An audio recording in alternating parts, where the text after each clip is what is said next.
단 하나의 태블릿.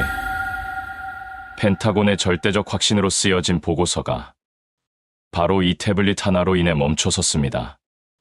미국이 수주일간 계산하며 회의를 거듭할 때 그들은 단 1시간 만에 모든 것을 해결해냈죠. 워싱턴이 여전히 힘의 정치와 권위적 시선을 이야기할 때 동방의 작은 나라는 조용히 보이지 않는 시스템과 질서로 세계를 움직이고 있었습니다. 그것은 단순한 기술력을 넘어서는 삶과 기술이 완전히 융합된 그 누구도 흉내낼 수 없는 생존의 구조, 자신들의 일상을 세계 최강대국의 가장 강력한 무기로 전환시킨 나라. 그 나라는 바로 대한민국입니다. 지금부터 그 놀라운 현장 속으로 들어가 보시죠. 미국에서 날아온 충격적인 이야기. 바로 시작합니다. 그리고 지금 어디에서 시청하고 계신지 댓글로 남겨주세요. 여러분의 이야기도 듣고 싶습니다. 그 전에 잠깐 1초 만에 누를 수 있는 좋아요 버튼을 꾹 눌러주시면 영상 제작에 큰 힘이 됩니다. 그럼 바로 사연 시작하겠습니다. 안녕하세요. 제 이름은 엘리어스 알렉산더라고 합니다. 미국 워싱턴에서 태어나고 자라며 저는 미국이라는 초강대국의 이성과 냉철한 논리, 힘의 구조 속에서 성장하였습니다. 수치와 정보, 전략과 계산으로만 세상을 파악하였으며 인간적인 감정이나 역사적 서사는 분석의 변수로조차 간주하지 않았고 펜타곤 직속 지정학 리스크 분석팀, 코드네임 오디세이의 수석 책임 분석가로서 한치의 흔들림 없이 힘과 이익의 역학 속에서 세계를 해석하는 삶을 살아왔습니다. 그런 제게도 하나의 조용한 물결처럼 마음속에서 잊히지 않던 존재가 있었는데 바로 한국전쟁에 참전하셨던 제 부친이셨습니다. 아버지께서는 생애 마지막 순간까지도 한국이라는 나라를 언급하시며 설명하기 어려운 애착과 깊은 상처를 함께 품고 계셨고 어린 시절에 저는 그 말씀들을 단지 전쟁의 참혹함을 경험한 세대의 감상적 회고쯤으로 여겼어요. 제게 한국은 미국의 원조를 통해 겨우 폐허에서 일어난 한때는 굶주림 속에 허덕였던 동방의 작은 나라였습니다. 그리고 지금은 미국의 안보 우산 아래에서 그저 경제적 기적을 이룬 전략적 동맹 이상의 의미를 갖지 않는 국가였을 뿐이었죠. 저에게 한국은 감정도 역사도 담기지 않은 하나의 케이스 스터디로만 존재하였으며 인간의 고통과 민족의 투쟁이 아닌 힘의 균형 속에서 해석되는 대상일 뿐이었습니다. 하지만 그 믿음이 송두리째 흔들리는 계기는 한 줄의 대통령 담화에서 비롯되었는데 전 세계 외신이 일제히 보도한 그 내용은 충격적이었습니다. 한국이 주한미군 방위비 분담금을 10배로 증액하지 않을 경우 모든 미군을 철수시키겠다는 최후 통첩이었죠. 동시에 미국은 한국산 주요 수출품에 대해 전례 없는 규모의 관세 보복을 예고하였고 워싱턴의 공기는 삽시간에 격렬한 불안과 긴장으로 들끓기 시작하였습니다. 정책 결정자들 사이에서는 분주한 회의가 이어졌으며 모든 시선은 한국의 반응에 집중되었어요. 그러나 분위기는 처음부터 하나로 수렴되고 있었습니다. 결국 한국은 늘 그래왔듯이 다시 한번 미국의 압력에 굴복할 것이라는 견해였죠. 그것이 워싱턴 내 지배적인 판단이었고 그 누구도 그 틀에서 벗어나 생각하지 않았습니다. 이윽고 펜타곤 지하의 차가운 회의실, 빛 한 줄기조차 정밀하게 통제된 그 공간에서 저의 다음 임무가 확정되었는데 그 자리에는 미국 안보 전략의 핵심 인물들이 자리하고 있었으며 회의의 중심에는 한 인물이 앉아 있었습니다. 바로 전직 사성장군이자 미국 군수산업의 실질적 배후권력으로 알려진 해리슨 크로프트 장군이었습니다. 그는 모두의 시선이 집중된 가운데 제 이름을 직접 호명하였고 마치 오래 준비한 듯 저의 가문사를 언급하였는데 제 부친이 한국전쟁 참전 용사였다는 사실을 공공연히 상기시키며 이 임무가 단순한 지정학 보고를 넘어선 상징적 의미를 지닌다는 점을 강조하였습니다. 그의 목소리는 군인 특유의 절도와 냉정함을 담고 있었으며 마치 모든 수치와 논리가 이미 결론에 도달해 있다는 듯한 어조였어요. 크로프트 장군이 제게 내린 명령은 명확하였습니다. 한국은 이제 미국의 보호를 받을 가치가 없으며 안보를 무임승차하면서 이익만을 취해온 국가임을 논리적으로 그리고 명확하게 증명하는 보고서를 작성하라는 것이었어요. 그 임무는 단순한 기술적 분석을 넘어 동맹이라는 이름으로 유지되어 온 허상을 벗겨내는 작업이기도 하였습니다. 장군은 말미에 이렇게 덧붙였는데요. 그 말인즉슨 부친의 희생을 헛되이 하지 않기 위해서라도 지금은 냉정한 현실을 직시해야 할 때라고 말입니다. 그는 더 이상 감상이나 연민에 매몰될 시간이 없다는 듯 단호한 시선으로 저를 바라보았습니다. 그 순간 저는 분명히 느꼈습니다. 이 임무는 단지 하나의 보고서로 끝나는 과업이 아니었어요. 나라의 존엄과 역사, 그리고 제 자신의 정체성까지 시험대에 오르는 길이라는 사실을 말입니다. 그것은 저의 출세욕과 아버지의 유산이라는 개인적 서사를 교묘하게 엮어낸 전략적 덫이었죠. 저는 그 덫의 구조를 인식하면서도 오히려 그 함정 안으로 스스로 뛰어들었습니다. 이 성가신 임무를 누구보다 완벽하게 수행해냄으로써 제 능력을 다시 한번 증명하고 싶다는 오만한 야망이 제 판단을 지배하고 있었기 때문입니다. 그 순간 제 안에는 아버지의 기억이 아닌 제 경력의 미래만이 자라나고 있었고, 저는 그 오래된 영웅담 따위가 제 성공에 아무런 실익도 가져다 주지 않는다고 확신하였으며, 그 감상적 전쟁의 회고보다는 차가운 현실의 결과물이 훨씬 더 필요하다고 믿었습니다. 그렇게 저는 뻔한 문제인 한국을 신속히 정리하기 위한 여정을 시작했어요. 저의 손에는 삼성 태블릿이 들려 있었고, 그 안에는 이미 보고서의 결론이 절반쯤은 완성되어 있었어요. 하지만 역사는 종종 교만한 자의 발밑을 조용히 무너뜨리는 법입니다. 하늘을 가르며 이동하던 그 시간 동안 제 머릿속은 온통 숫자와 통계, 시뮬레이션과 예측으로 가득 차 있었는데, 과거 10년간의 무역 데이터, 국방비 추이, 동맹국 간의 불균형 지표, 그리고 한국 내 반미 정서의 변동 곡선까지 모두 외우다시피 분석하였습니다. 이미 제 결론은 명확하다고 생각했어요. 한국은 더 이상 전략적 가치가 없으며 미국의 자원을 낭비하는 대상에 불과하다는 것이었습니다. 그러나 그 확신은 인천국제공항 활주로에 착륙한 직후 처음으로 흔들리기 시작했는데, 제가 내린 첫발 앞에 펼쳐진 풍경은 국가적 위기를 앞둔 나라의 모습이라고는 도저히 상상할 수 없는 것이었습니다. 혼란과 공황, 불안과 동요는커녕 그 어디에서도 위기의 기색은 찾아볼 수 없었죠. 입국 심사는 단 몇 초 만에 완료되었고, 그 모든 과정은 마치 한치의 오차조차 허용하지 않는 정교한 기계장치처럼 매끄럽게 움직이고 있었습니다. 공항 밖으로 나섰을 때 거대한 유리 건물들과 첨단 디지털 사이니지가 어우러진 도시는 그 자체로 하나의 거대한 미래 실험장이었는데, 거리의 시민들은 침착하고 단정한 표정으로 제 할 일을 수행하고 있었고, 긴장이라곤 찾아볼 수 없는, 그러나 결코 나태하지 않은 민족의 분위기가 공기처럼 도시에 스며 있었어요. 호텔로 향하는 차량 안에서 바라본 서울의 모습은 전통과 첨단이 격조 있게 뒤섞인 하나의 문명적 선언과도 같았습니다. 그리고 호텔에 도착해 방 안에 스마트 디바이스를 작동시키고 텔레비전을 켜는 순간 저의 의문은 더욱 깊어졌습니다. 전국 곳곳에서 진행되고 있는 중소기업 혁신 박람회, 인공지능을 기반으로 한 재난 대응 시스템의 시범 운영, 청년 창업을 장려하는 정부의 다각적 지원 프로그램 등 화면을 가득 채운 뉴스는 위기를 맞이한 국가의 대응이 아닌 오히려 더 큰 도약을 준비하는 민족의 확고한 움직임들이었습니다. 그날 밤 저는 비로소 깨닫기 시작하였습니다. 데이터와 수치로만 이해하던 대한민국은 그 이면에 훨씬 더 깊고 복합적인 민족의 생명력을 숨기고 있다는 사실을 말입니다. 저의 보고서는 이제 예정된 결론이 아닌 전면적인 수정이 불가피해지는 순간을 맞이하고 있었어요. 언론의 반응은 제 예상과 전혀 달랐습니다. 보도는 선정적 추측이나 위기 조장의 언어로 뒤덮이지 않았고, 오히려 각종 전문가의 신중한 분석과 장기적 전망에 집중된 모습이었습니다. 일각에서는 전략적 침묵이라는 다소 이해하기 어려운 개념으로 정부의 대응 방식을 설명하고 있었으며, 겉보기에는 위기 국면에서 나타나야 마땅한 동요나 분열의 징후는 어디에서도 감지되지 않았어요.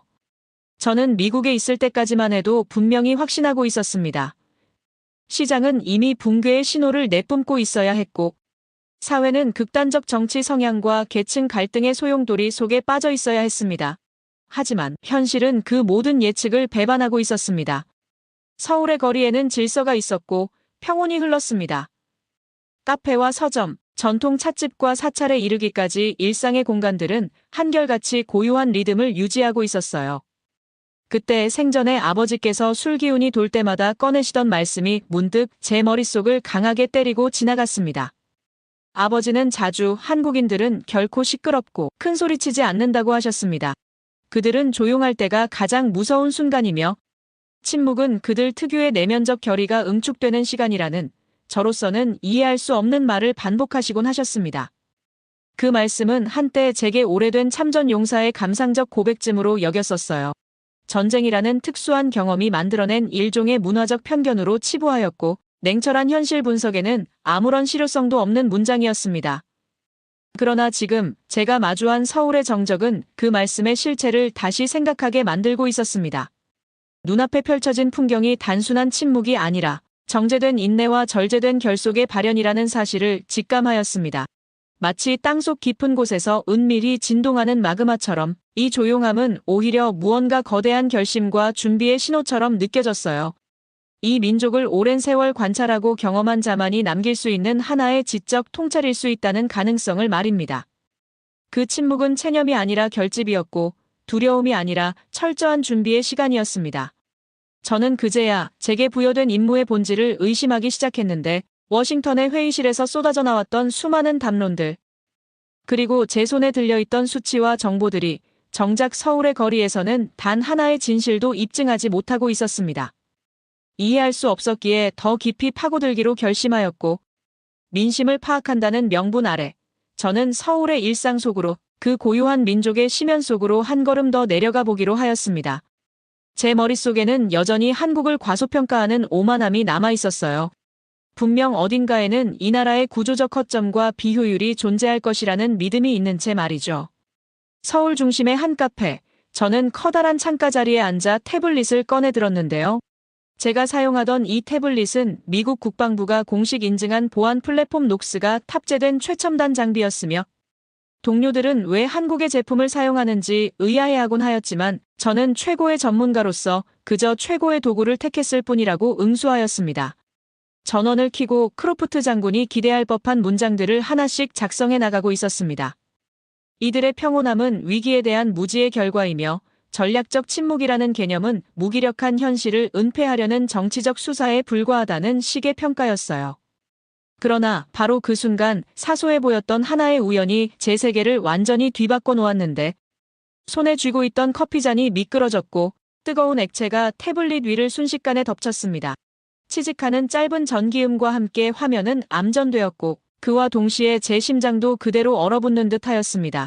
저는 전원 버튼을 반복해 눌렀지만 태블릿은 묵묵부답이었어요. 그 안에는 이 임무의 전부가 들어있었습니다. 워싱턴에서 가져온 기밀 자료, 지난 며칠간의 기록, 보고서 초안까지 이 모든 것이 한순간에 날아갈 위기에 처해 있었죠. 창백해진 얼굴로 저는 카페 직원에게 다가갔는데 직원은 제 당황한 표정을 바라보더니 놀라울 정도로 침착한 자세로 스마트폰을 꺼내 들었어요. 검색을 마친 그는 가장 가까운 삼성전자 서비스 센터의 위치와 운영 정보를 상세히 알려주었고 지금 가면 바로 도움을 받을 수 있을 것이라 말했습니다.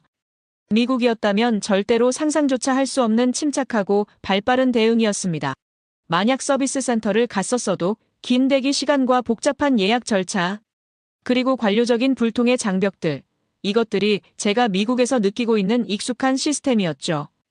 직원의 추천을 통해 반신반의하는 마음으로 도착한 그곳은 AS 서비스 센터라는 단어로는 도저히 설명되지 않는 공간이었습니다. 대리석이 빛나는 로비, 질서 정연한 번호표 시스템, 그리고 고객 응대를 위한 최적화된 설계는 마치 금융기관의 수준을 능가하는 구조였어요. 쾌적한 공기와 시원한 바람이 저를 반겨주었고 번호표를 뽑은 다음 순서를 기다리고 있었습니다. 얼마 후 제 번호가 불렸고 숫자를 따라 3번 창구로 걸어갔습니다. 저는 엔지니어 분에게 다급한 목소리로 상황을 설명했어요. 미국에서 파견된 임무 중이며 데이터의 보존이 절대적이라는 점을 강조하였습니다. 엔지니어는 침착하게 고개를 끄덕이면서 태블릿을 이리저리 살펴본 뒤 따뜻한 미소와 함께 1시간만 기다려달라는 말을 남기고 작업실로 향하였습니다. 저는 그 말을 믿지 않았습니다. 1시간. 그것은 단지 고객을 안심시키기 위한 상투적 위로로만 들렸습니다. 하지만 30분 정도 지났을까요? 1시간도 믿기지 않는데 30분 만에 복구가 되었다는 겁니다. 저는 반신반의한 마음으로 다시 3번 창구로 걸어갔죠. 그는 완벽하게 복구된 태블릿을 들고 돌아왔습니다. 모든 데이터는 단 하나도 손상되지 않았고 태블릿은 처음보다 더 안정적인 상태로 복구되어 있었어요. 엔지니어는 미소를 지으며 다행히도 녹스 보안 시스템 덕분에 핵심 정보들이 자동적으로 격리 보호되었으며 손상 가능성을 사전에 차단할 수 있었다는 전문가적 판단을 덧붙였습니다. 그 순간 저는 그 자리에 서서 할 말을 잃었습니다.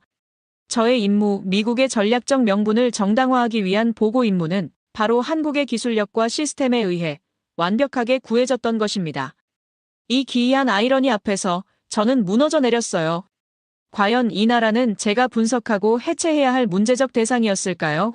아니면 저도 모르는 사이에 이미 세계의 중심에 뿌리내린 거대한 보이지 않는 거인이었던 것입니까? 그날 이후 저의 임무는 완전히 다른 궤도로 이탈하기 시작하였습니다. 더 이상 크로프트 장군의 기대에 부응하는 문장을 쓰기 위해 움직이지 않았고 오히려 이 민족이 지닌 진짜 힘의 근원이 어디에 숨어 있는지 그 비밀을 추적하기 시작했어요. 제 손에 들린 펜타곤의 신분증은 이 나라의 가장 깊숙한 심장부로 진입할 수 있는 유일한 열쇠가 되어 주었습니다. 태블릿 사건 이후 저의 임무는 눈에 보이지 않는 방향으로 서서히 선회하기 시작하였고 이제 저의 관심은 이 나라가 내면에 품고 있는 실질적 역량의 원천, 그 본질적 힘이 어디에서 비롯되는지 탐구하는 데로 옮겨갔어요. 마침 서울공항 일대에서는 서울국제항공 우주 및 방위산업 전시회의 여운이 채 가시지 않은 시점이었습니다. 본 전시회는 이미 지난 5월 성황리에 종료되었으나 관련 기관과 산업 관계자들은 여전히 글로벌 공급망의 재편과 연계하여 활발한 후속 논의를 이어가고 있었습니다. 저는 국방 외교 고위 인사로 등록된 자격으로 ADEX를 총괄했던 방산 관계자 중 한 명과의 면담을 주선받을 수 있었는데 장소는 서울 용산의 한 보안 등급이 높은 산업기술협회 회의실이었습니다. 방안은 차분하고도 엄숙한 분위기였어요. 중앙에는 고요한 눈빛의 중년 남성이 앉아 있었으며 그는 자신이 대한민국 방위산업기술연합의 고위 전략기획관임을 밝히며 미국 국방부와의 긴밀한 기술 파트너십의 일환으로 중요한 내용을 공유하고 싶다고 하였습니다. 그는 서류를 넘기며 조심스럽게 하나의 문서를 제시하였습니다. 미 육군의 상징이자 자존심인 아파치 헬리콥터의 동체를 구성하는 핵심 신소재의 공급 출처가 바로 한국이며 이 물질 없이는 전 세계에 배치된 아파치 함대의 절반 이상이 작전 불능 상태로 전락할 수밖에 없다는 분석이었습니다. 자료에는 열팽창 개수, 내열성 구조가, 그리고 초고강도 복합재의 원천 기술 보유 현황이 상세히 기재되어 있었으며 그 모든 지표는 한국이 없으면 시스템이 작동할 수 없다는 명백한 현실을 지시하고 있었습니다. 그러나 충격은 거기서 끝나지 않았는데 태평양 함대의 전자전 교신 모듈에 대해 설명을 이어갔어요. 미국 해군이 사용하는 암호화 통신 장비의 구성 부품 중 무려 62%가 대한민국의 정밀 전자 제조업체를 통해 생산되고 있으며 해당 부품이 공급되지 않을 경우 태평양 전역에서 작전 중인 미군 항모와 구축함은 사실상 감각을 잃은 전함으로 전락하게 된다는 평가가 동봉되어 있었습니다. 이른바 조용한 기술 의존, 그 전모는 제가 상상했던 어떤 분석보다도 명확하고도 섬뜩하였습니다.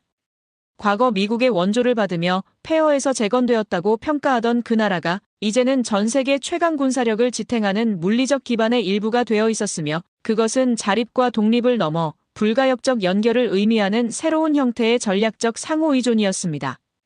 브리핑이 끝나자 관계자는 저를 인근 라운지로 안내하였고 조용한 공간에 앉은 그는 직접 커피를 내어주며 말을 이었습니다.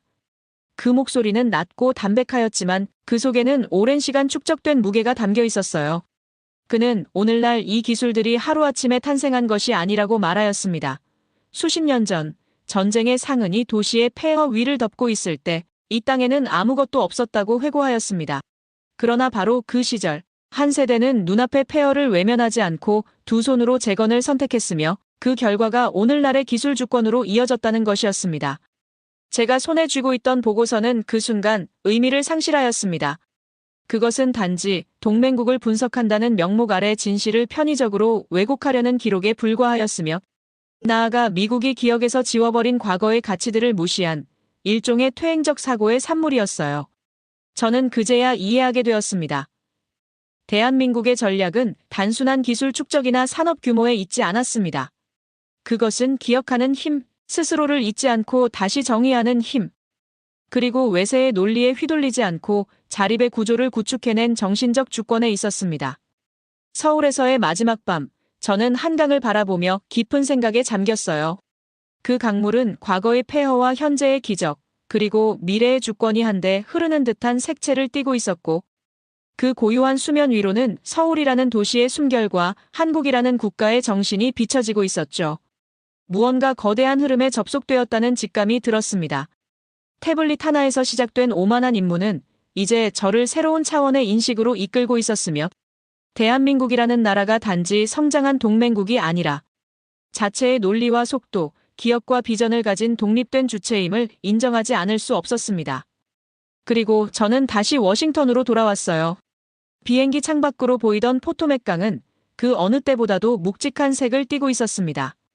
저는 떠나기 전과는 전혀 다른 시선으로 이 도시를 마주하게 되었어요. 왜냐하면 이제 서울의 전략적 침묵이 워싱턴 전역에 울림 없는 파문을 일으키고 있었기 때문입니다. 의회는 긴장하고 있었고 국방부는 혼란에 휩싸여 있었는데, 한쪽에서는 크로프트 장군을 필두로 한 강경파들이 다시 목소리를 높이고 있었습니다. 그들은 한국이 대화의 테이블에 응하지 않는다면 관세 인상은 물론 방위비 문제까지 다시 꺼내야 한다며, 이는 단순한 협상이 아니라 미국의 자존심을 건 압박이라는 이름의 복원 작전이라고 주장하고 있었습니다. 하지만 동시에 다른 한 축에서는 분명하고도 점점 커지는 신중한 목소리가 감지되고 있었고, 상원 국방위원회 회의 중 한중도 성향의 고위 의원이 국방부 차관을 향해 던진 질문은 무척 상징적이었습니다. 이미 미국 내에 수많은 공장을 짓고 일자리를 창출하고 있는 한국이 과연 불공정한 동맹인가? 잠시 말을 멈춘 차관은 조심스럽게, 그러나 분명하게 조율의 여지가 있다고 답하였습니다.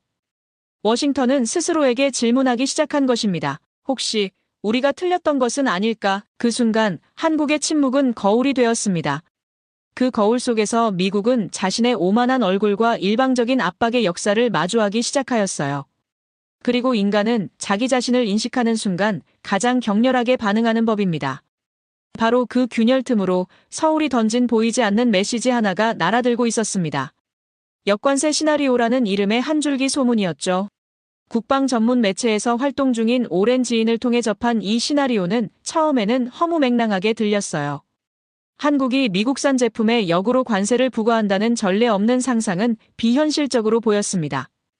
공식 발표는 없었습니다. 그러나 단 하나의 신빙성 있는 루머만으로 시장은 즉시 반응하기 시작했는데, 블룸버그 단말기에는 서울의 보복 가능성이라는 문장이 떠올랐고, 글로벌 트레이딩 채팅방은 일제히 긴장으로 끌어올랐습니다. 그제야 저는 깨달았습니다. 말이 아닌 시나리오가 실질적 무기가 되는 시대. 한국은 아무런 제재도 공식적 조치도 취하지 않았지만 이미 세계는 한국이 곧 무엇인가를 할 것이라 믿고 있었던 것입니다. 그들은 손을 들지 않고도 싸울 수 있는 민족이었습니다. 그 침묵은 항의가 아니었고 경고장도 아니었어요. 그러나 그 속에서 오히려 전 세계는 한국의 움직임을 더욱 분명하게 감지하고 있었습니다. 파이낸셜 타임즈의 한 칼럼이 모든 것을 요약해 주었습니다. 한국은 미국에게 말하는 것이 아니다. 세계에게 말하고 있다. 그 제목은 결코 과장이 아니었습니다. 이 위기를 통해 한국은 자신의 국제적 정체성을 다시 정의하고 있었어요. 작지만 무너지지 않는 나라, 예의 바르되 결코 굴종하지 않는 파트너. 그 메시지는 미국의 압박에 시달리던 수많은 국가들에게 은밀히 전파되고 있었습니다. 그것은 세계의 판이 흔들리는 그 중심에서 한국이라는 이름의 독립된 정치, 경제, 문화적 주체가 조용히 부상하는 장면이었죠. 워싱턴 내부에서조차 어떤 동료는 제게 이렇게 말했습니다. 현재 트럼프 정부는 동맹이 자신에게 도전하는 것을 견디지 못하는 인물입니다. 하지만 지금 한국은 그 선을 넘어섰고 놀랍게도 아무 일도 일어나지 않았습니다. 그 말은 저를 깊이 사로잡았는데, 한국은 지금 목소리를 높이지 않으면서도 세계의 무게 중심 속으로 조용히 스며들고 있었어요. 저는 늘 한국을 미국의 안보 우산 아래에서 성장한 결정적 순간에는 결국 미국의 지시에 따를 수밖에 없는 전략적 의존국으로 보아왔습니다. 그러나 지난 몇 주간 그 고정관념은 완전히 산산조각이 나고 말았어요. 관세 폭탄이란 뉴스가 처음 들려왔을 때 저는 또 하나의 굴복 사례가 추가될 것이라 냉소적으로 예측했지만 그 예측은 보기 좋게 빗나갔습니다. 한국은 조용히, 천천히, 그러나 단호하게 움직이고 있었습니다. 그들은 먼저 고개를 숙이지 않았고 분노의 메시지를 보내지도 않았어요. 그러나 믿음의 행동은 상대를 먼저 긴장하게 만드는 파동을 불러일으켰죠. 그 침묵 속에서 균형을 잃기 시작한 쪽은 오히려 미국이었습니다. 워싱턴은 지금도 묻고 있습니다. 왜 한국이 저렇게 나올 수 있는가? 이제 저는 그 질문에 답할 수 있습니다. 그들은 더 이상 누군가의 경로를 따라가는 국가가 아니라 자신의 방향을 스스로 설정하고 새로운 규칙을 제안할 수 있는 국가로 전환되고 있기 때문입니다. 제가 처음 한국을 방문했을 때 그 나라는 여전히 전쟁의 상흔과 냉전의 그늘 아래에 있었지만 지금의 한국은 더 이상 그 과거에 머무르지 않고 있었습니다. 이번 외교 경제 위기 속에서 한국은 단 한마디로 정의되지 않았어요. 그들은 약하지 않았고 거칠지도 않았죠. 그것은 미래의 어느 순간 자신만의 언어와 좌표를 지닌 새로운 국가가 당당히 세계사 앞에 등장하기를 바란 치열한 책임감의 표현이었습니다. 그 헌신의 의미는 지금 이 순간 스스로의 운명을 타인의 결정에 맡기지 않고 자기 주도적으로 미래를 설계하는 주권적 동반자로서의 대한민국에 이르러 비로소 완성되고 있었어요. 그날 밤 저는 조용히 노트북을 닫았습니다. 그리고 제 기록의 마지막 줄에 이렇게 남겼어요. 강대국은 때로 크기나 무기가 아니라 얼마나 자신을 정확히 이해하고 있는가에 따라 결정된다. 그리고 지금 대한민국은 그 질문에 조용하고도 명확하게 답하고 있었습니다. 제가 목격한 이 놀라운 변화, 그리고 그것을 통해 얻게 된 내면의 울림이 단지 한 사람의 기록으로 끝나지 않기를 바랍니다. 대한민국이 보여준 조용한 힘과 누구의 인정 없이도 스스로를 증명해내는 위대한 여정이 다가오는 시대에 우리가 모두 함께 걸어야 할 새로운 이정표가 되기를 진심으로 기원합니다. 제 이야기를 끝까지 들어주셔서 진심으로 감사합니다. 모두 안녕히 계세요. 오늘의 사연 어떻게 들으셨나요? 어쩌면 이 이야기는 단지 한 사람의 깨달음에 관한 기록이 아니라 우리 모두가 한 번쯤 스스로에게 던져야 할 질문일지도 모르겠습니다. 국가란 무엇으로 강해지는가? 진짜 힘이란 숫자나 무기만으로 설명될 수 있는가? 그리고 우리가 믿고 있는 작은 나라라는 이미지 속에 얼마나 깊고 단단한 저력이 숨어 있는지를 다시 생각하게 되는 시간이었습니다. 말없이 움직이는 시스템, 소리 없이 흔들리는 국제 질서, 그리고 그 한가운데서 점점 분명한 목소리를 내기 시작한 나라. 그 흐름은 앞으로 어디로 향하게 될까요? 그리고 우리는 어떤 위치에서 그 변화를 마주하게 될까요? 정답은 아직 아무도 모릅니다. 하지만 한 가지는 분명합니다. 세상은 지금 조용히, 그리고 아주 빠르게 움직이고 있다는 것. 여러분의 생각은 어떠신가요?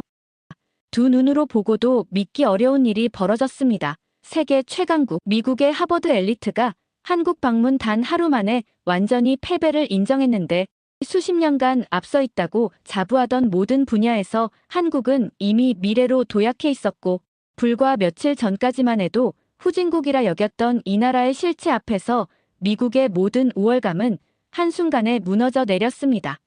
자신의 모든 지식과 배움이 부끄러워질 만큼 압도적인 현실을 마주한 그녀의 충격적인 한국 체험기. 사연을 통하여 함께 알아가 보도록 하겠습니다.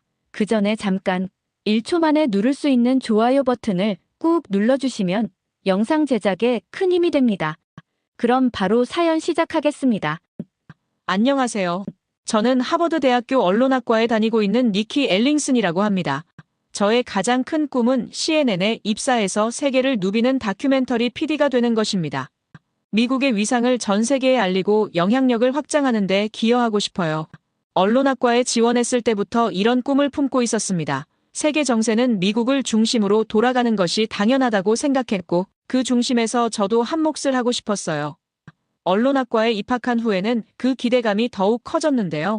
미국의 발전된 미디어 인프라와 급속도로 변화하는 디지털 환경에서 저는 많은 것을 배우고 있으며 각국의 언론사들이 앞다투어 미국의 시스템을 벤치마킹하려 하는 모습을 보며 자부심도 느꼈습니다.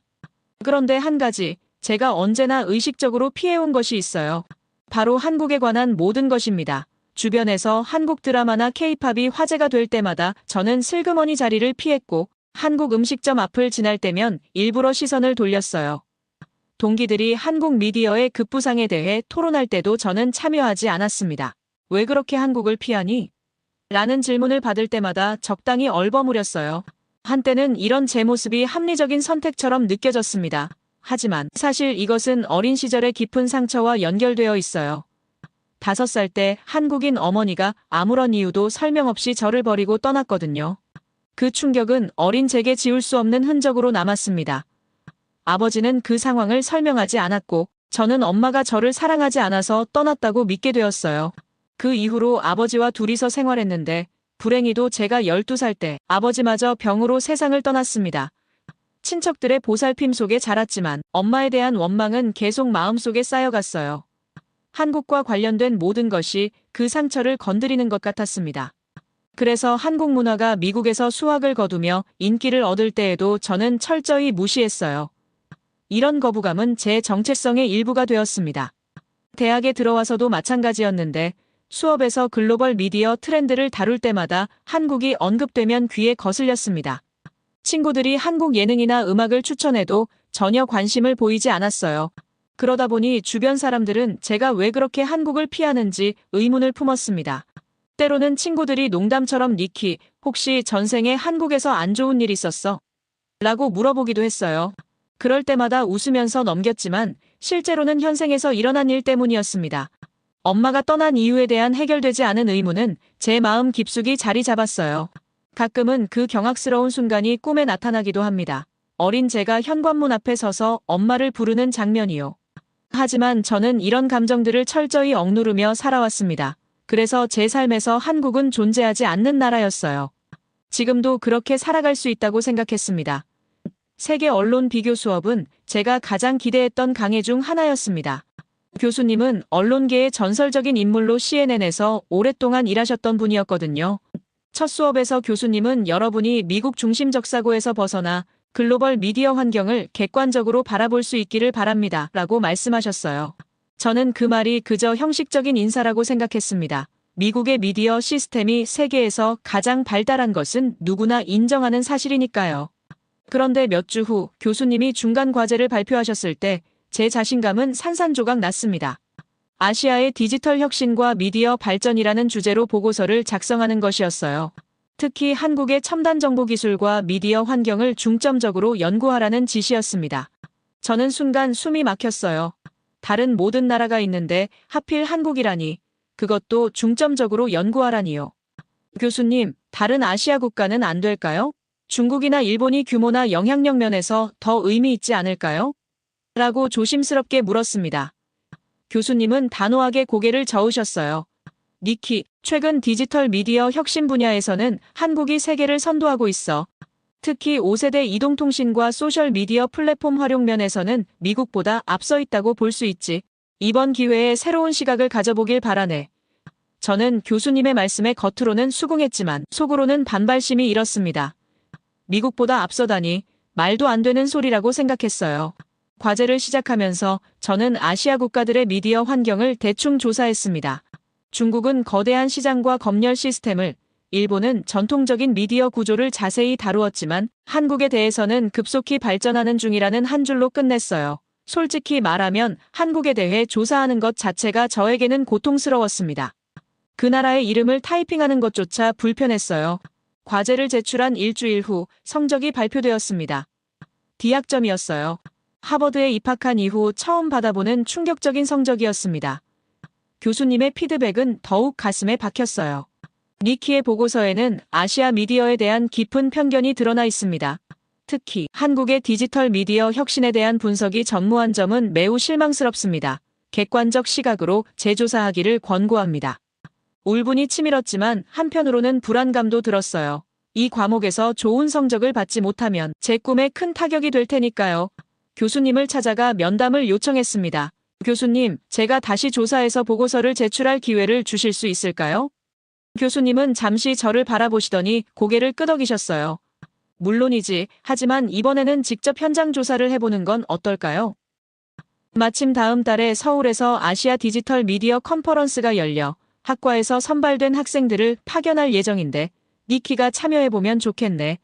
저는 그 제안에 어안이 벙벙했습니다. 제가 직접 한국에 가야 한다니요. 거절하고 싶었지만 교수님의 얼굴에 떠오른 기대감을 보니 쉽게 거절할 수 없었어요. 더구나 이 기회를 놓치면 학점을 회복하기 어려울지도 모릅니다. 고민 끝에 저는 억지로 미소를 지으며 수락했어요. 감사합니다. 교수님, 최선을 다해보겠습니다. 교수실을 나오면서 저는 복잡한 감정에 휩싸였습니다. 한국에 간다는 생각만으로도 가슴이 답답했어요. 그곳은 제 상처의 근원이자 절대 방문하고 싶지 않았던 나라였습니다. 그런데 이제 피할 수 없게 되었어요. 기숙사로 돌아오는 길에 제 휴대폰이 울렸습니다. 비행기 티켓 예약 확인 메일이었어요. 서울행 비행기, 이제 정말 가야만 하는 현실이 눈앞에 다가왔습니다. 티켓을 예약하는 순간 예상치 못한 일이 일어났는데 이메일 알림이 울렸고 발신인을 확인한 순간 심장이 멎는 것 같았습니다. 알 수 없음이라는 이름과 함께 니키, 엄마야, 정말 미안해라는 제목의 이메일이었습니다. 15년이 넘는 시간 동안 단 한 번도 연락이 없었던 사람이 갑자기 사과 메일을 보냈다니. 이 타이밍은 단순한 우연일까요? 엄마의 이메일을 받은 후 저는 한동안 망연자실했습니다. 읽을 용기가 나지 않아 첫 문장만 확인하고 닫아버렸어요. 니키, 엄마가 너무 늦게 연락해서 미안해. 그 이상은 볼 수 없었습니다. 갑자기 찾아온 이메일과 한국행이라는 현실 사이에서 머릿속이 복잡했어요. 한국에 대한 거부감은 더욱 강해졌지만 하버드대 언론학과 학생으로서 최소한의 전문성은 갖춰야 한다고 생각했습니다. 아무리 개인적인 감정이 있더라도 과제는 객관적으로 수행해야 했으니까요. 일단 조금이라도 알아보고 가자. 그래야 내게 피해가 덜 갈 테니까. 저는 스스로에게 타일렀습니다. 그래서 마음을 다잡고 한국의 미디어 환경에 대해 조사하기 시작했어요. 처음에는 의무감에서 시작했지만 자료를 찾아볼수록 예상치 못한 사실들이 드러났습니다. 한국은 제가 생각했던 것보다 훨씬 더 발전된 나라였어요. 특히 디지털 인프라 부분에서는 미국보다도 앞서 있는 부분이 많았습니다. 세계에서 가장 빠른 인터넷 속도 50%가 넘는 5세대 이동통신 보급률, 거의 모든 공공장소에 설치된 무료 와이파이 등 디지털 연결성이 놀라웠어요. 미국의 많은 지역이 아직도 초고속 인터넷에 접속하지 못하는 현실과 대비되었습니다. 더 충격적인 것은 미디어 소비 패턴이었는데 한국은 이미 몇 년 전부터 모바일 중심의 뉴스 소비가 정착되어 있었고 대부분의 언론사가 디지털 전환을 완료했습니다. 실시간 참여형 뉴스 플랫폼, 증강현실을 활용한 뉴스 전달 방식, 인공지능 기반 콘텐츠 큐레이션 등 혁신적인 시도들이 이미 상용화되어 있었어요. 제가 미래의 언론이라고 생각했던 많은 것들이 이미 한국에서는 현실이 되어 있었습니다. 자료를 더 찾아볼수록 저의 묘한 거부감은 오히려 강해졌어요. 이런 나라가 왜 엄마의 고향인 것일까? 왜 그런 선진국 출신의 엄마가 나를 버리고 떠났을까 하는 의문이 더 깊어졌습니다. 이런 나라라면 더 좋은 환경에서 살 수 있었을 텐데 하는 생각도 들었어요. 조사를 하면서도 엄마의 이메일은 계속 신경을 썼습니다. 마치 숨겨둔 보물상자처럼 열어볼까 말까 망설이게 만드는 그 이메일이요. 아직 준비가 되지 않았습니다. 캠퍼스 도서관에서 밤늦게까지 한국의 디지털 미디어에 관한 자료를 찾아보던 어느 날 우연히 한국 다큐멘터리를 제작한 감독의 인터뷰 영상을 보게 되었어요. 그는 한국의 방송 시스템이 얼마나 빠르게 변화하고 있는지, 그리고 그것이 시청자들의 미디어 소비 패턴을 어떻게 혁신적으로 바꾸고 있는지 설명했습니다. 한국은 지금 세계 미디어의 실험실입니다. 다른 나라들이 앞으로 10년 안에 겪게 될 변화를 한국은 이미 경험하고 있어요. 그의 말에 저는 잠시 가슴이 뛰었습니다. 미디어 분야에서 혁신을 이끄는 나라를 직접 볼 수 있다는 것은 언론학도로서 분명 큰 기회였어요. 하지만 동시에 그곳이 엄마의 나라라는 사실이 저를 괴롭혔습니다. 마치 두 개의 자아가 싸우는 것 같았어요. 하나는 전문가로서의 니키, 또 하나는 버림받은 딸로서의 니키. 연구실에서 나오는 길에 우연히 한국인 유학생 수진과 마주쳤습니다. 그녀는 저와 같은 언론학과 학생이었어요. 니키, 혹시 한국 미디어에 대해 조사하고 있니? 도움이 필요하면 말해. 그녀가 친절하게 말을 걸었습니다. 순간 거부감이 들었지만 전문가의 자세를 잃지 않으려고 노력했어요. 고마워. 사실 다음 주에 서울에서 열리는 컨퍼런스에 참석하게 됐어. 혹시 추천할 만한 곳이 있을까? 그녀는 눈을 빛내며 여러 정보를 알려주었습니다. 방문해야 할 방송국들, 만나봐야 할 미디어 전문가들, 그리고 한국 미디어의 특징을 직접 경험할 수 있는 장소들까지요. 그녀의 열정은 분명 진실했어요. 하지만 대화가 길어질수록 저는 점점 자리를 피하고 싶어졌습니다. 그래서 대화를 빨리 마무리하고 기숙사로 돌아왔어요. 방에 돌아와 침대에 누우니 머릿속이 복잡했습니다. 한국에 대한 새로운 정보들, 엄마의 이메일, 다가오는 여행, 그리고 여전히 가슴 한편에 자리 잡은 상처까지 모든 것이 뒤엉켜 있었어요. 창밖을 바라보니 보스턴의 밤하늘이 어둠에 잠겨 있었습니다. 서울의 밤하늘은 어떨까? 문득 그런 생각이 들었어요. 그리고 엄마는 지금 그 하늘 아래에서 뭘 하고 있을까? 궁금해졌습니다. 하지만 그런 생각은 곧 접어두었어요. 내일은 일찍 일어나 마지막 준비를 해야 했으니까요. 결국 저는 복잡한 생각을 뒤로하고 잠에 들었습니다. 다음 날 우리는 로건 국제공항에서 한국행 비행기에 몸을 실었고 마침내 긴 시간의 비행 끝에 인천국제공항에 도착했습니다. 저와 함께 하버드 언론학과에서 온 친구 데니스는 비행기에서 내리자마자 연신 감탄사를 내뱉었어요. 니키, 이 공항 정말 대단하지 않아? 마치 미래에 온 것 같아. 저는 무덤덤한 표정을 지으려 했지만 솔직히 저도 놀랐습니다. 공항 내부는 제가 상상했던 것과는 전혀 달랐어요. 인천공항은 건축미부터 남달랐습니다. 천장이 높고 개방감 있는 설계에 자연광이 들어오는 유리창, 그리고 곳곳에 배치된 예술작품들까지 마치 미술관에 온 것 같은 느낌이었어요. 하지만 더 놀라운 것은 기술적인 부분이었습니다. 입국 심사대에는 긴 줄이 없었어요. 대신 자동 입국 시스템이 여행객들을 빠르게 처리하고 있었습니다. 이건 정말 효율적이네 하고 속으로 저도 모르게 감탄했어요. 공항 곳곳에서는 안내 로봇들이 돌아다니며 여행객들을 도왔고 천장에는 태양광 패널이 설치되어 있었습니다. 입국장을 빠져나오며 저는 데니스에게 속삭였어요.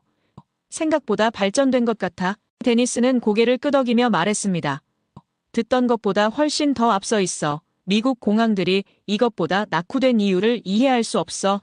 그의 말에 저는 약간 기분이 상했어요. 미국을 비하하는 것처럼 들렸거든요. 그래서 바로 반박했습니다. 미국이 이런 식으로 발전시키지 않는 데는 다 이유가 있어. 미국은 실용성을 중요시하기 때문에 이런 화려함은 사실 필요 이상의 것일 수도 있지. 데니스는 잠시 의아한 표정을 지었지만 더 이상 언쟁하지 않았어요. 우리는 서울 도심으로 가기 위해 교통수단을 고민했습니다. 택시를 타자고 제가 제안했지만 데니스는 지하철을 타보자고 했어요. 현지인처럼 경험해보는 거야. 게다가 서울 지하철이 세계 최고 수준이라던데. 저는 마지못해 동의했습니다. 공항철도를 타기 위해 지하로 내려가는 순간 또 다른 놀라움이 기다리고 있었어요. 지하철 역사는 깨끗하고 밝았으며 디지털 안내판이 여러 언어로 정보를 제공하고 있었습니다. 티켓을 구매하는 과정도 간단했어요. 터치스크린으로 목적지를 선택하고 카드 하나로 결제가 끝났습니다. 서울 지하철이 보스턴 지하철이랑 비교도 안 되는데? 데니스가 감탄했어요. 저는 또다시 변명하려 했지만 지하철이 들어오는 모습을 보고 입을 다물었습니다. 모든 차량이 깨끗하고 소음이 거의 없었어요. 승객들은 질서정연하게 줄을 서서 탑승했고 차 내에는 와이파이가 제공되었습니다. 지하철 안에 앉아 창밖을 바라보니 터널벽에 설치된 디지털 디스플레이가 연속된 이미지를 보여주고 있었는데 마치 움직이는 영화를 보는 것 같았습니다. 저건 또 뭐야? 제가 물었고 옆에 앉은 현지인이 영어로 친절하게 설명해 주었어요. 지하철 터널 디스플레이예요. 광고나 뉴스, 때로는 예술 작품도 보여줍니다. 경악을 금치 못했습니다. 미국에서는 상상도 못할 광경이었어요. 제가 얼마나 놀란 표정이었는지 데니스가 웃으며 제 모습을 휴대폰으로 찍었습니다. 저는 그의 장난에 웃으려 했지만 내심 당혹스러웠어요. 지하철이 서울역에 도착했을 때 저는 머릿속이 복잡했습니다. 지금까지 한국에 대해 가지고 있던 제 생각이 완전히 틀렸다는 것을 인정할 수밖에 없었어요. 적어도 기술적인 면에서는요. 그렇다면 다른 부분에서도 제가 잘못 알고 있었던 것은 아닐까 의문이 들기 시작했습니다. 서울역을 빠져나오는 순간 도시의 스카이라인이 눈앞에 펼쳐졌어요. 현대적인 고층 빌딩들이 가득한 도시 풍경은 상상했던 것보다 훨씬 더 세련되었습니다. 마치 미래 도시에 온 것 같았어요. 도로 위로는 자율주행 버스가 지나가고 보행자 신호등에는 홀로그램 안내원이 정보를 제공하고 있었습니다. 데니스가 제 어깨를 두드렸어요. 니키, 솔직히 말해봐. 이건 내가 예상한 한국의 모습이 아니지. 저는 천천히 고개를 끄덕였습니다. 응, 전혀 달라. 말로는 인정했지만 마음 한구석에서는 여전히 저항감이 있었어요. 이런 발전된 모습이 저의 트라우마를 지워줄 수는 없었으니까요. 서울의 첫인상은 충격적이었습니다. 그것도 긍정적인 의미에서요. 이제 본격적인 미디어 탐방이 기다리고 있었어요. 내일부터 시작될 컨퍼런스와 방송국 방문, 그리고 혹시 모를 엄마와의 재회까지 제 마음은 여전히 불안했습니다. 호텔방에 짐을 풀면서 저는 창밖으로 보이는 서울의 화려한 야경을 바라보았어요. 처음으로 드는 생각은 엄마는 왜 이런 곳을 떠났을까 였습니다. 그리고 저도 모르게 노트북을 열어 아직 읽지 않은 그 이메일을 다시 바라보게 되었어요. 다음 날 아침, 저는 일찍 일어나 컨퍼런스가 열리는 코엑스로 향했습니다. 데니스는 별도의 일정이 있어서 저 혼자 움직여야 했어요. 지하철을 타고 가는 동안 저는 노트북을 꺼내 컨퍼런스 일정을 다시 한번 확인했습니다. 아시아, 디지털 미디어의 미래라는 주제로 다양한 세션이 준비되어 있었어요. 특히 5세대 이동통신과 실시간 뉴스 전달 시스템이라는 세션이 눈에 띄었습니다. 광화문역에 도착해 지하철에서 내리자 아침 출근 시간대임에도 불구하고 역내는 깨끗하고 질서정연했어요. 에스컬레이터에서는 모두가 한쪽으로 비켜서서 급한 사람들이 지나갈 수 있게 배려하고 있었습니다. 작은 행동이지만 집단적 배려심이 느껴졌어요. 역사 밖으로 나가려는데 앞에서 연로하신 할머니가 무거운 장바구니를 들고 계단을 힘겹게 오르고 계셨습니다. 저는 잠시 멈춰서서 상황을 지켜보았어요. 그때 제 앞에 있던 정장 차림의 젊은 직장인이 할머니에게 다가가 자연스럽게 말을 건넸습니다. 비록 한국어를 이해하지 못했지만 그의 몸짓을 보니 도움을 제안하는 것 같았어요. 할머니는 약간 머뭇거리다가 미소를 지으며 장바구니를 넘겨주셨습니다. 젊은 남성은 자신의 서류 가방을 한 손에 들고 다른 손으로는 무거워 보이는 할머니의 장바구니를 들고 계단을 함께 올라갔어요. 출근 시간에 바쁠 텐데도 불구하고 그는 할머니의 천천히 움직이는 속도에 맞춰 걸었습니다. 그 모습을 보며 저는 문득 가슴이 따뜻해지는 것을 느꼈어요. 역을 빠져나와 코엑스로 향하는 길에 횡단보도 앞에서 또 다른 장면이 펼쳐졌습니다. 횡단보도의 신호등이 초록불로 바뀌자 사람들이 건너기 시작했어요. 그 중에는 지팡이를 짚은 노인이 천천히 걸어가고 있었습니다. 신호가 바뀌려는 순간에도 노인은 아직 도로 중간에 계셨어요. 그 모습을 본 한 청년이 노인에게 다가가 부축하며 함께 걸었습니다. 신호가 빨간불로 바뀌었지만 차들은 경적을 울리지 않고 기다렸어요. 청년은 손을 들어 운전자들에게 미안하다는 표시를 했고 운전자들은 여유롭게 기다리는 모습이었습니다.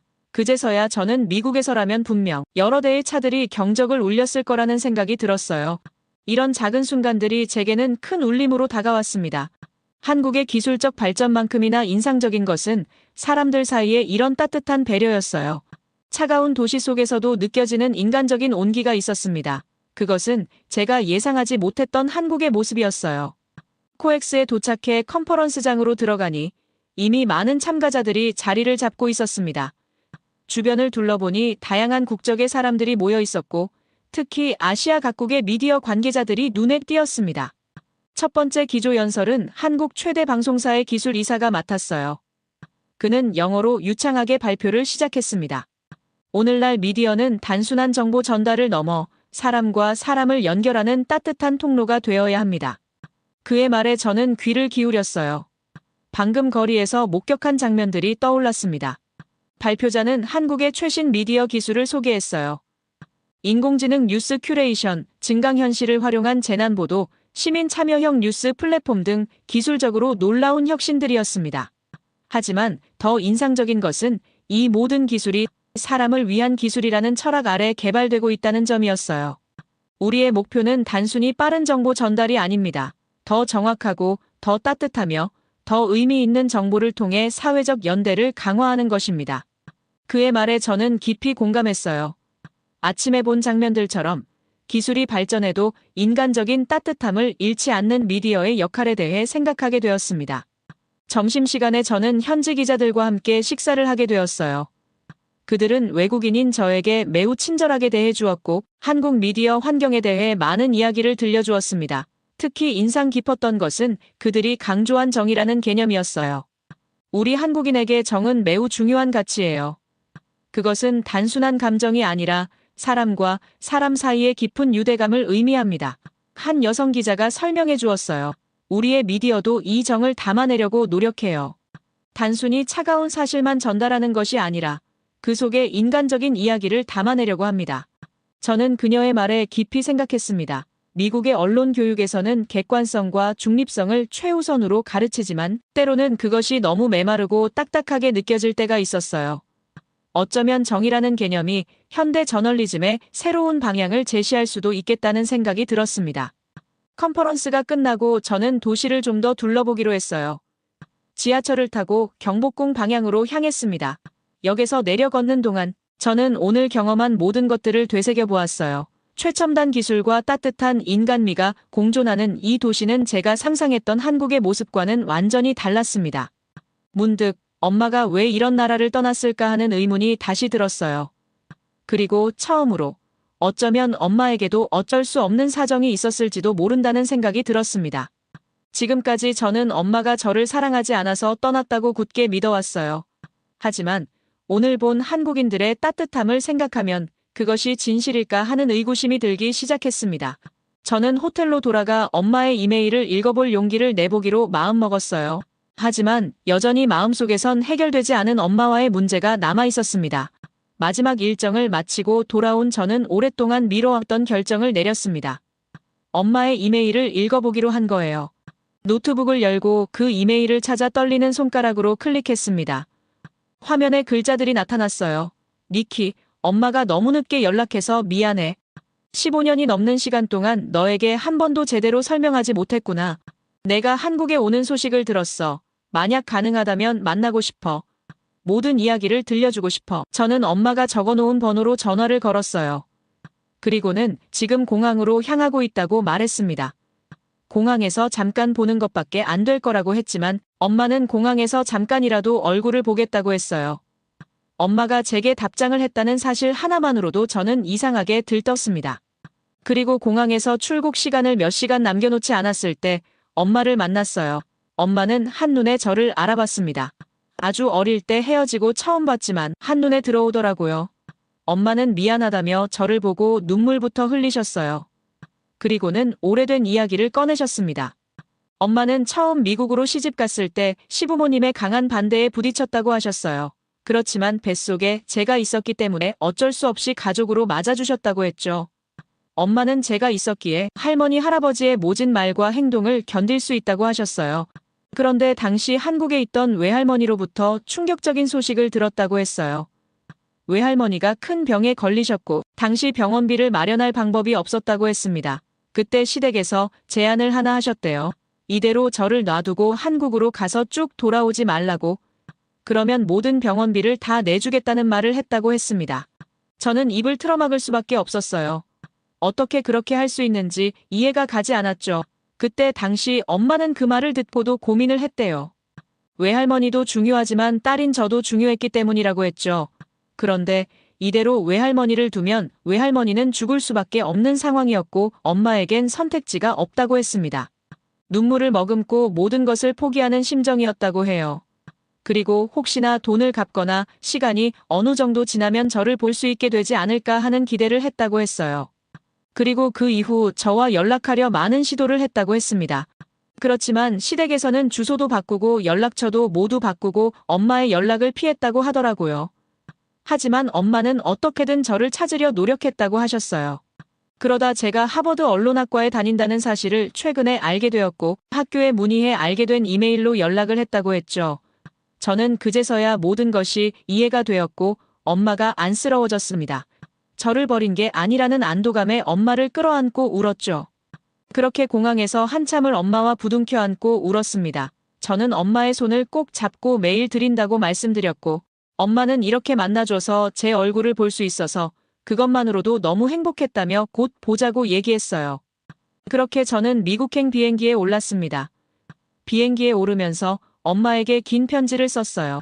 그동안 엄마를 얼마나 미워했는지, 얼마나 혼자서 외로웠는지, 하지만 엄마의 외로운 시간들도 이해하게 되었다고 적었죠. 그리고 미국으로 돌아와 이번 취재의 내용을 정리했습니다. 한국의 체계적인 시스템에 대한 내용이었죠. 교수님은 임시 보고서를 보더니 매우 흡족해 하셨어요. 본인이 예상한 그대로라며 너무 잘했다고 칭찬을 해주셨고 덕분에 저는 A+ 학점을 받았으며 보고서는 학과 내에서 모범 사례로 공유되었습니다. 특히 한국의 첨단 기술과 인간적인 따뜻함이 공존하는 모습을 담아낸 부분이 높은 평가를 받았어요. 제 시각이 얼마나 넓어졌는지를 보여주는 증거라고 하셨습니다. 이번 한국행을 통해 저는 엄마와 새로운 관계, 그리고 전문적인 성취 두 가지를 모두 얻을 수 있었어요. 방학 때 다시 한국으로 갈 예정입니다. 엄마와 그간 못했던 이야기도 하고 엄마가 싸주는 김밥도 먹으려고 계획 중이에요.